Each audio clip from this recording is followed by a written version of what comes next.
So of course, in the Corsair display, we see a number of Origin systems, and the one that's most fascinating to me, this is really, really cool. This is their Big O, and it's actually not that big, but what's amazing about it is inside this case, which is a Corsair case, you're probably familiar with it, it's their Micro ATX case, you actually have a PlayStation mounted. Check this out, guys.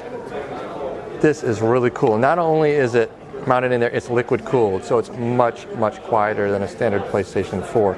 So that's your Corsair liquid cooler hooked up to the motherboard out of a PlayStation. Behind this panel is the PlayStation's power supply, but other than that, this is a full PC, and you can of course use both at the same time. You can use one or the other, and if you get that Elgato capture card, which is shown right there, that's an option, you can stream from the PlayStation to the PC all within one box.